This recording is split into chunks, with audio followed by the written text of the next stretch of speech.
let's dive into this interview, or at least, like I said, a piece of this interview regarding Cenk, his views of politics lately, and how he feels about how the political landscape changed since over the last couple of years, since Trump's been elected. Biden, then we had Biden, then we got Trump again. Some of you are probably gonna be surprised because I know I was. But like that, let me go ahead and pull this up for you. I know I was. We're gonna have a conversation about whether y'all believe this is genuine.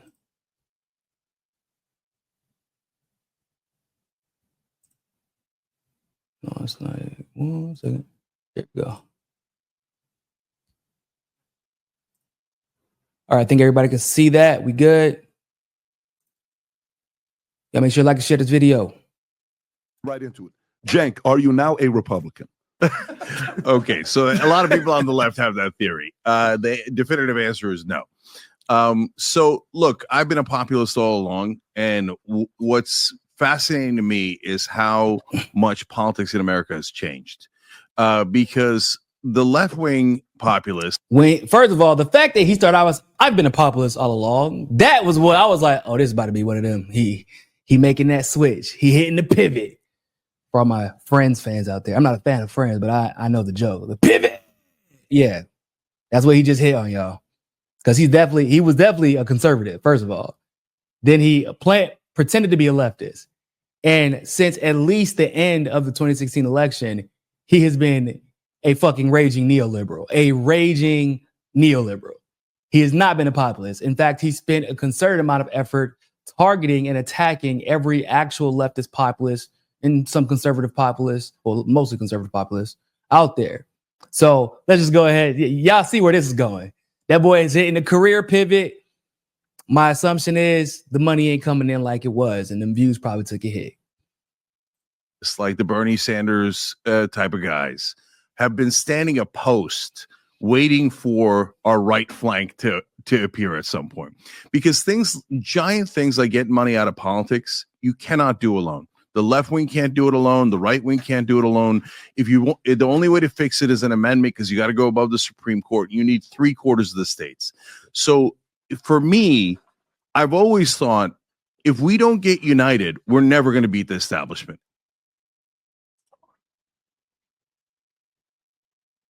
Yeah, I heard that correct. We're gonna hit that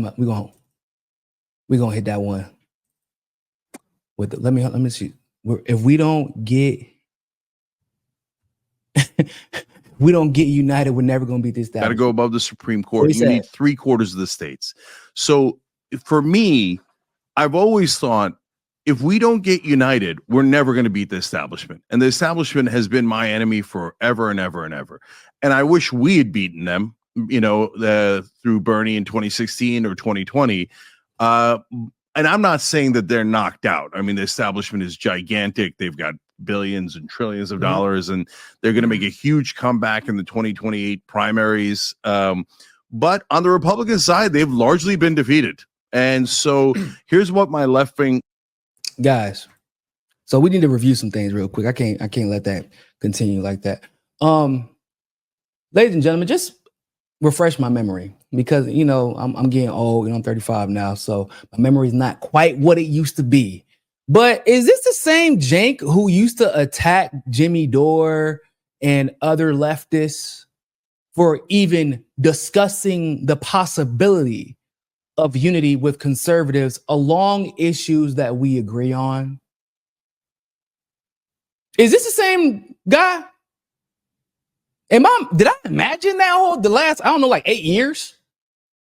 Did I imagine that? Did I imagine Cenk having a meltdown in 2016, pushing Russiagate for the next 4 years, attacking the DNC fraud lawsuit against the Democratic Party, and more specifically, as he so kindly referred to them as, the Democratic establishment that he's supposedly against, the DNC fraud lawsuit against them that he attacked, and then he attacked anyone who attacked the establishment. He was effectively an attack dog for the establishment. And he says like getting money out of politics is an issue that we all agree on. There are, I would say the majority of people actually agree on that issue. But once upon a time, if I or somebody from RBN or Jimmy or like anybody would say, yeah, that's something that we can work together with populist conservatives on, or election integrity, for example, another issue that a lot of us would agree on, he said that we were nuts, that we were fascist sympathizers, that we are neo-Nazi sympathizers. So now, because the Democrats, this is just my opinion, because the Democrats have shown that they don't have their shit together, because how long have I been saying this, y'all?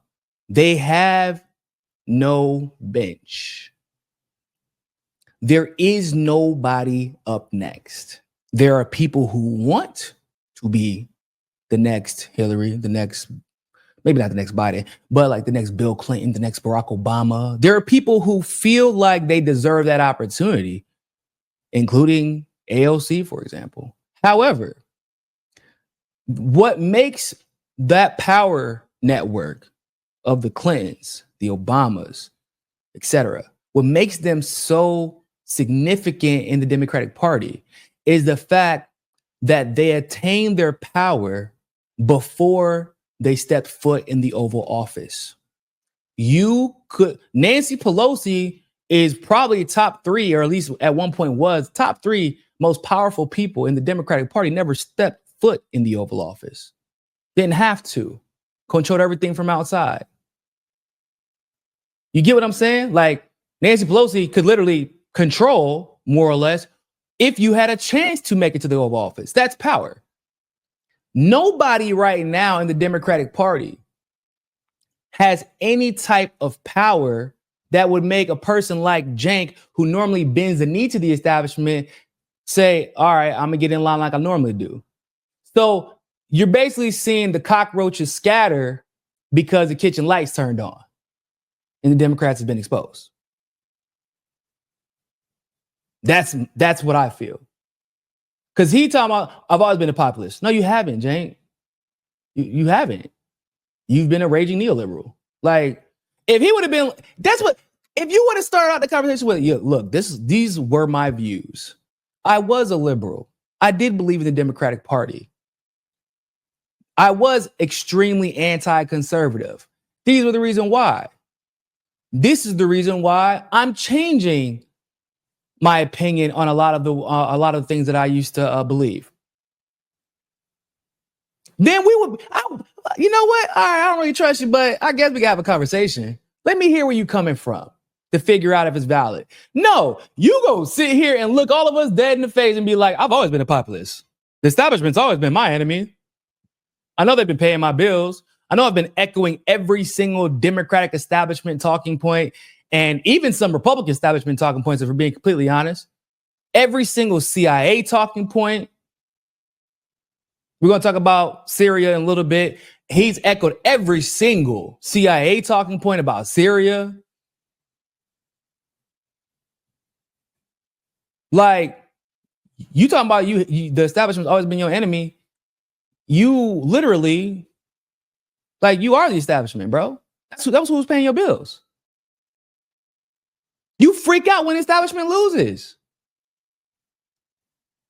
So I know I've seen some of the videos from Anna too, and I don't feel like you know, her change of heart is just like a matter of, oh, I just genuinely, nah, I don't believe that. I believe that it's a matter of inconvenience too, but less so than Cenk, because Anna has kind of been on this little path. She's kind of like been on like an anti SJW war path over the last year and some change. I don't believe that she actually had, like, she's evolved or something like that.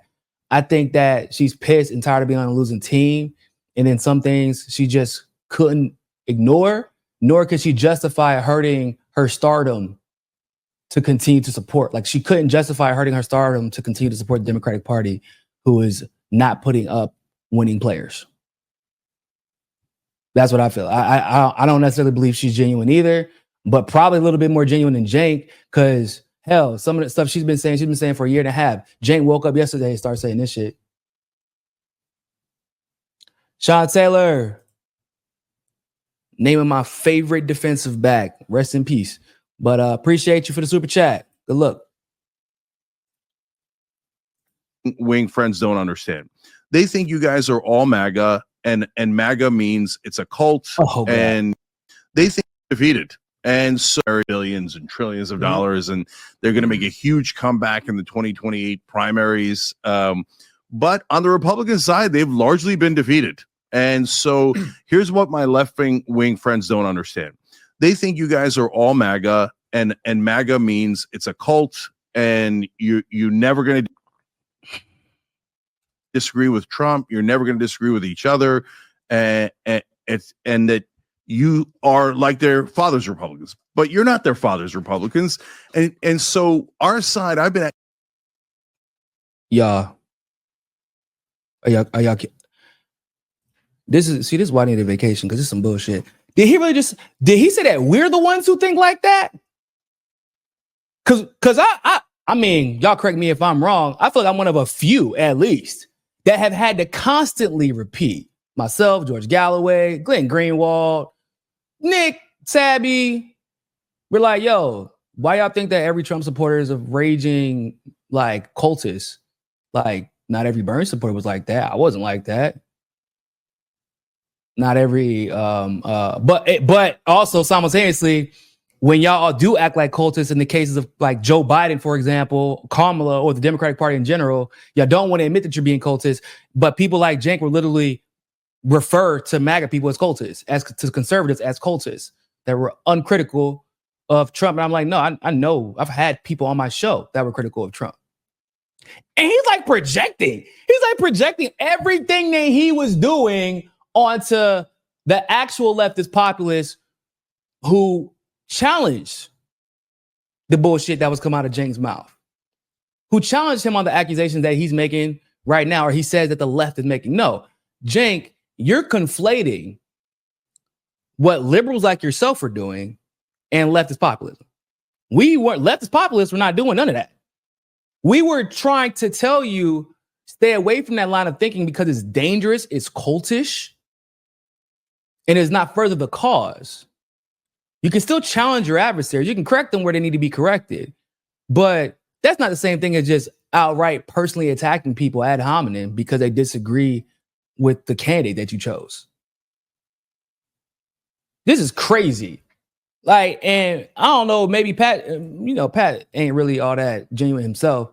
So it's just, I'm kind of surprised that he's letting him just riff like this. Like, yeah, man, this is how I've always felt, man. Like, all of a sudden, Cenk sounds like Jimmy, but he's just not screaming and his jokes aren't funny.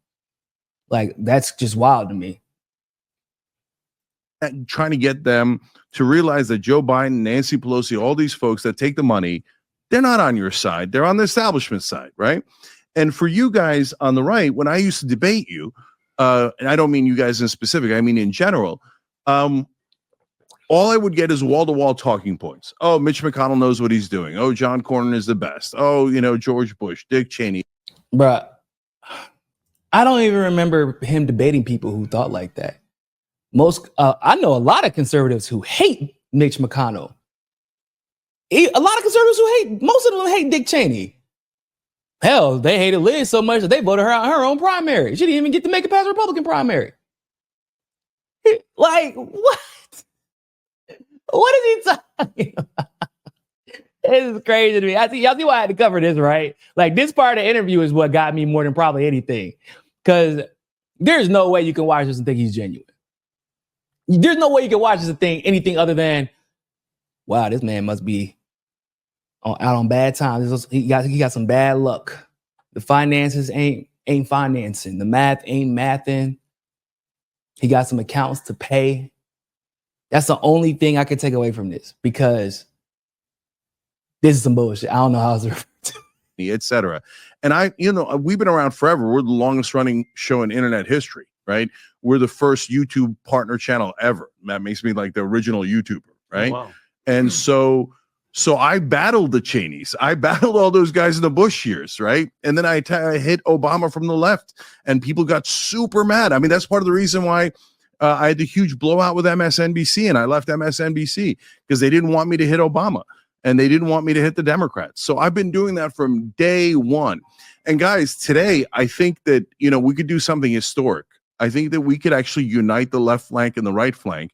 And I've got a model for how to do that, and I want to run it by you guys. I've got a couple of rules for the internet that I want to run by you guys. Rules sound bad, right? But hold on, I think you're going to like these rules. And then I want to see, hey, is there a couple of things that we can unite on right now on this show, make the show a little bit historic, and say, hey, this is what the internet thinks. This is what the populists of the right and the left think. Let's go tackle the establishment and make it happen. Okay, so before we do that, can I ask you a couple questions? Of course. So for you, election night, we had you on, you came, you spoke, you're a fiery guy, you're a true believer, you're a guy that we've all seen you. You're not a guy that you actually are not acting, like you actually believe what you believe in, and you actually get upset. You really are upset, right? So this is what I meant by like Patrick Bet-David, either he's naive or he's just as disingenuous as Cenk is, because we know that Cenk acts his ass off. That boy will act. He really do be getting mad. Like, I do agree with that. But like, he don't get mad for genuine reasons. He gets mad just to be mad. He gets mad whenever someone challenges him or contradicts him. He doesn't believe in anything enough to get genuinely upset and passionate without acting. Like, I don't believe shit that come out of Cenk's mouth. Even this right now, like, are you kidding me? You've watched Cenk over the last 4 years, the last 8 years, really, and your takeaway from everything Cenk has shown you is you're a very genuine guy. The things that you believe in, you actually believe in. Motherfucker, Cenk don't even know what he believes in. How do you believe that he believes in the things that he believes in when he don't even believe in the shit he believes in? Come on, Pat.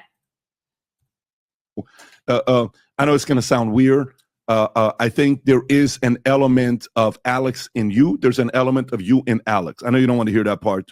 I'm telling you as a person that's a viewer. It's true. You guys have been on both for a long time, and you guys have both been hated by opposing sides. And I think you guys have a lot of similarities from the messaging that you believe in. Now, you may not agree with each other, but that's the messaging. What do you think with all these ideas? Like, sometimes for me, I'm running a business and I have some ideas. I create a comp. And the comp is not growing the company. But I say it's the right comp. Year later, nothing's happening. But it's the right comp. 2 years later, 3 years later, 5 years later, nothing's happening. Then you have to sit there and say, by yourself, and this is not easy to do. I've shut down my channel twice for 3 months because I sat down with Mario and I said, look, the last 100 videos, we haven't had any views that get 100,000 views. Why is that? We only had 2 of them. And we had 40 videos over 1 million views. Why have our last 100 not performed? We kind of talked about that a little bit when I was on your show as well. And then we shut down. We're like, okay, let's regroup. Watch those videos they used to do. Watch this year. What's happened with the climate? What's changed? Is the market pivoting? You're not. Are you, with your values and principles that you had, the results? For you, what did you notice where you said, maybe I was wrong with these principles that I thought were the right way to think about? I know I was right about this. This is the one thing that would. Now that's an actual interview question. Bravo. Finally. Because if he would have let him slide on that, we was gonna have some problems.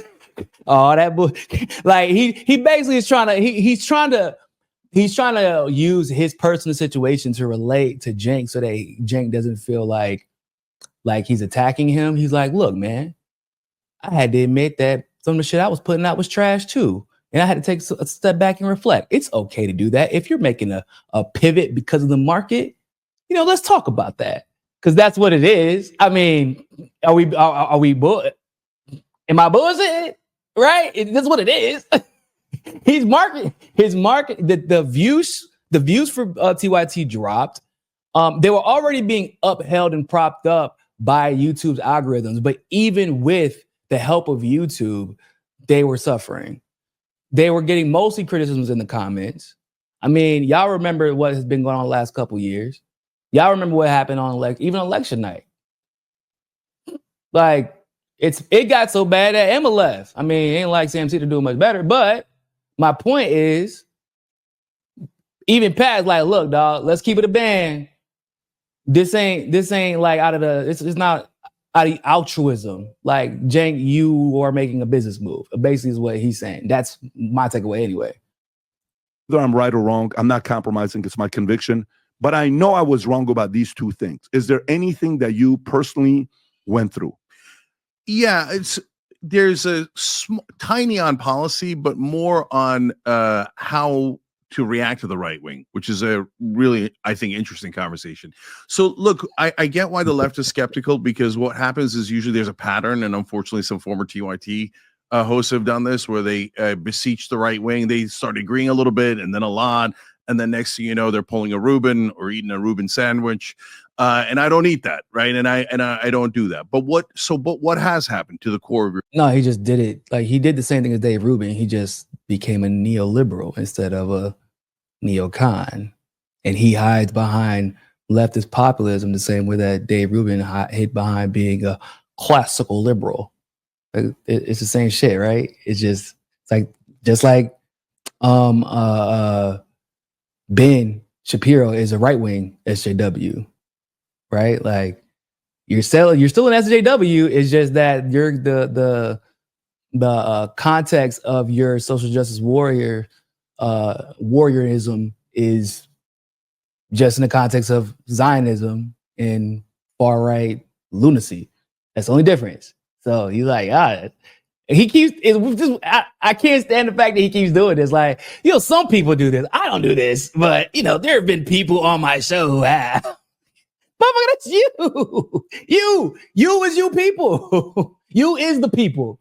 Good God. Real question. So there's tiny things around policy. Like, I believe in no cash bail, right? So if two guys commit a sexual assault, one is poor and one is rich, the rich guy pays bail, gets out, the poor guy can't. And by the way, they're accused. It's alleged, right? You don't know. But the poor guy stays in jail for mainly being poor. So it makes sense to be for no cash bail. But what wound up happening is California, for example, reduced some felonies to misdemeanors, which they didn't really tell us. It was in a prompt measure. I voted for the prompt measure, but they never actually said in the ballot measure, we're going to reduce penalties for these crimes, which are some significant crimes. And when you combine the two things, repeat offenders kept getting out of jail and doing another crime and another crime and another crime. And I realized, okay, wait a minute, we got an issue here. So on no cash, first of all, on the issue of taking the felonies to misdemeanors, once we found out what was going on, I'm like, look, I've been to every progressive convention there's been and every progressive conference, talked to every leader, etc. I never heard anyone say, let's take felonies and turn them into misdemeanors. I don't know where the hell that came from, right? So I said, okay, now that I see that, okay, if you commit... Actually, there are, I mean, if we're just strictly speaking about like drug offenses that are felonies, then the majority leftists, actually the majority of populists and libertarians all agree like those drug offenses shouldn't be felonies. So he ain't talked to all the progressives because that's a pretty basic ass conversation that we all agree on. So, but okay, Cenk, I'll let you cook, guy. Even though you're taking 38 minutes to answer the fucking question because you still haven't, but all right. Offenses, then you're a repeat offender and you have to put up a cash bail. Okay. So if you're a guy, oh my God, geez, something you got accused and you didn't do it. Okay. No cash bail. Right. But if you do it 3 times, you got to put up bail. No question. And now we voted in California for Prop 36. And I made the position against what you guys would call extreme left or radical left. I'm trying to call them max left now to be respectful, right? But those guys said crime is imaginary. And I said, no, crime is not imaginary. Crime is definitely real. And crime is going up. And guys, if we don't do something about putting these folks in jail if they're repeat offenders, we're going to lose everybody. And they said, you're nuts. That's not going to happen. Calm down, y'all. Calm down. Calm on. Spit out. Hold up. Who the hell said crime doesn't exist? Where does he meet? Now, I know California be on some shit sometimes, and we gonna leave it there because he doesn't really answer the question. I know, ladies and gentlemen, California can be on some shit. I do. I know. I do not like being in California. I stay far away from it as humanly possible. when I can. But who I even know people who deny the amount of crime that happens in California or various cities around the United States. I know people like that. I've never heard anyone just be like, crime is imaginary. There is no crime. No one said that. That's not a thing. I would like to see the videos of anyone of any significance, any respectable thought leader saying, yeah, crime is imaginary. He just made that shit up.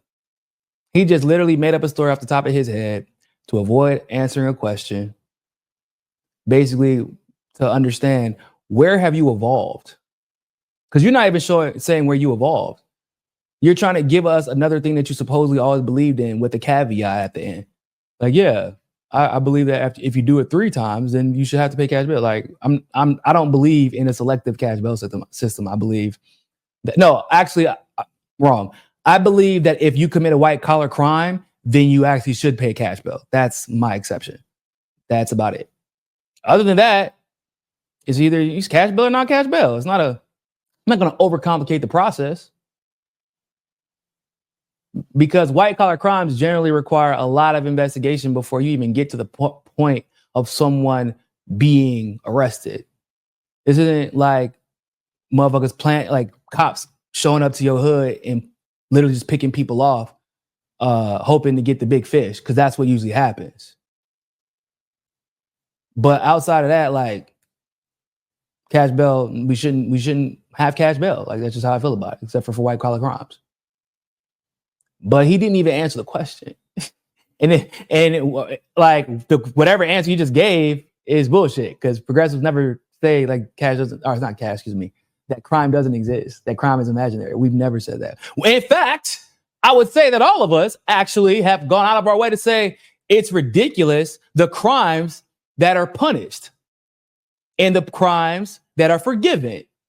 I think that's kind of more acute what we say. Like, that's a little bit more in line. Like, damn, that's crazy that y'all out here putting people in jail for 25 years for weed, but some guy who just robbed a group of retirees of their pension through whatever Wall Street fuckery he participated in is about to walk free. That's what we say. I can't take this type of fake evolution, guys, is dangerous. It is very, very dangerous. And it's like reminiscent of what I saw TYT do in 2016. And this is whenever I used to watch TYT back in the day. Feels like literally a lifetime ago. But like, I remember how influential they got by pretending to be leftist, by pretending to be populist. I remember how influential they became by pretending to be on the side of the working class.